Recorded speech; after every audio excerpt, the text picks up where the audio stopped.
નમસ્કાર મિત્રો, સ્ટોરી સાંભળવા માટે આવ્યા છો? ચાલો સ્ટોરીની શરૂઆત કરી। મારું નામ રીના છે અને હું એક રીચ પરિવારમાંથી છું અને મારી ઉંમર 25 વર્ષ છે અને હું દરરોજ જિમમાં જાઉં છું અને વર્કઆઉટ કરું છું। મારા પતિ આંતરરાષ્ટ્રીય કંપનીના માલિક છે। અમારા લગ્નને 6 વર્ષ થઈ ગયા। ત્યારે મારા સાસુ અને સસરા પણ ઘરમાં હતા, પણ થોડા જ વર્ષોમાં બંનેનું અવસાન થયું અને માત્ર મારા પતિ જ રહે છે। અને ઘરનું કામ કરવા માટે મારી પાસે 2 નોકરાણી છે। મારા પતિ પાસે પૈસાની કોઈ કમી નથી। જો કોઈ કમી હોય તો મારા પતિ પાસે મારા માટે થોડો સમય પણ નથી। જ્યારે પણ મારે બહાર જવાનું થાય છે ત્યારે આવું જ થાય છે। જ્યાં અમે બંને બહાર થોડો સમય સાથે વિતાવીએ છીએ તે ઘરેથી વહેલો નીકળી જાય છે અને મોડી રાત્રે આવે છે। તેમ છતાં એવું બિલકુલ નથી કે તે મને સુખ નથી આપતા। હકીકતમાં મારા પતિ મને દરેક પ્રકારની ખુશી આપે છે અને હું પણ તેમની સાથે ખુશ છું, પરંતુ મારા સાસુ સસરા ગુજરી ગયા પછી હું ઘરે એકલી રહેવા લાગી અને માત્ર ક્યારેક કોઈ સંબંધીને આવવાનું થતું અથવા અમારે ક્યાંક બહાર જવાનું થતું જેનાથી મારો મૂડ બદલાઈ જશે। હું આખો દિવસ ઘરે મારા ફોનમાં વ્યસ્ત રહેતી। મેં મારા પતિને પણ ઘણીવાર કહ્યું કે ચાલો ક્યારેક કંઈક અલગ ટ્રાય કરીએ, પણ તેને આવું ક્યારેય નહોતું લાગ્યું। તેને આ બધું બિલકુલ ગમતું ન હતું। ધીરે ધીરે મને તેનાથી કંટાળો આવવા લાગ્યો અને મને કંઈક નવું કરવાની ઈચ્છા થવા લાગી, પણ મારા પતિ આ માટે મારી વાત સાંભળવા ક્યારેય તૈયાર ન હતા। મેં મારા નજીકના મિત્ર સાથે આ વિશે વાત કરી અને તેણે મને તેનો અભિપ્રાય આપ્યો, પરંતુ હું તે બિલકુલ કરી શકી નહીં કારણ કે તેના શબ્દો મારી સમજની બહાર હતા। તો પછી મારા આ મિત્રએ મારા માટે કંઈક કર્યું જેણે મારું જીવન સંપૂર્ણપણે બદલી નાખ્યું। એક દિવસ અમે બંને મિત્રો ઘરે બેઠા બેઠા વાઇન પી રહ્યા હતા। જ્યારે વાઇન પીતા તેણે મને મારી સમસ્યા વિશે પૂછ્યું, તેથી મેં તેને ફરીથી તે જ કહ્યું। મારી સમસ્યા સાંભળીને તે વિચારવા લાગી અને હું તેના જવાબની રાહ જોવા લાગી।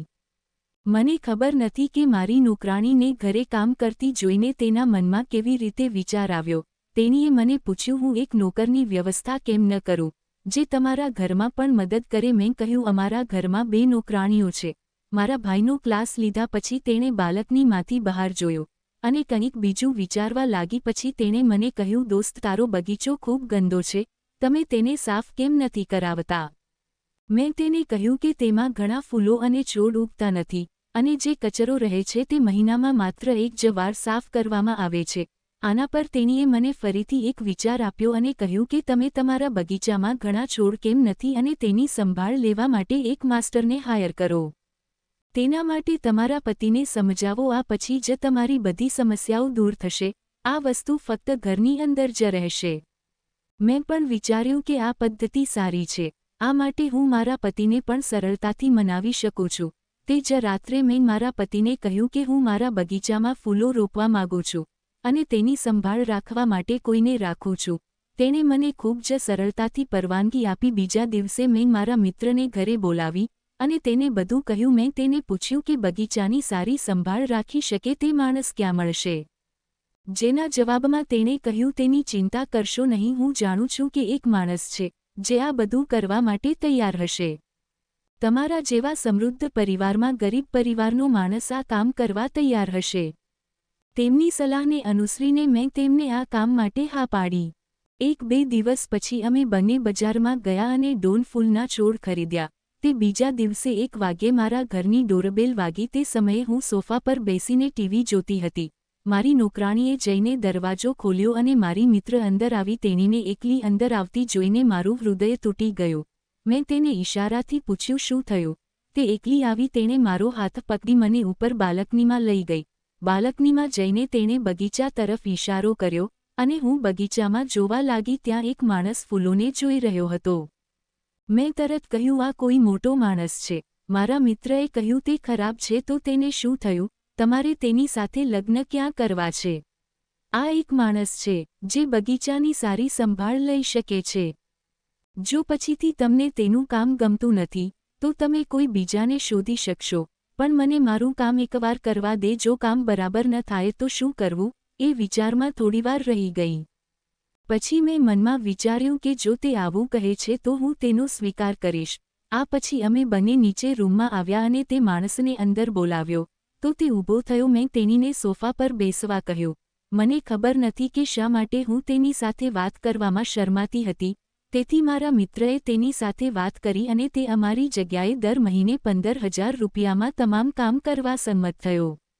અમે વાત કરી. તેણે મને કાલથી જ કામ પર આવવાનું કહ્યું અને તે ગયા પછી મારા મિત્રએ મને વધુ સમજાવ્યું. મેં તેણીને પૂછ્યું કે શું તેણી તેને ઓળખે છે અને શું તેણી તેની સાથે બગીચા વિશે વાત કરવામાં માંગે છે. તેણીએ કહ્યું કે તેણીએ તેની સાથે બધી બાબતો વિશે વાત કરી છે, તેથી જ હું તેને લાવી છું. હું તેને 2 વર્ષથી ઓળખું છું. આ પહેલાં મારા એક મિત્ર માટે કામ કર્યું છે.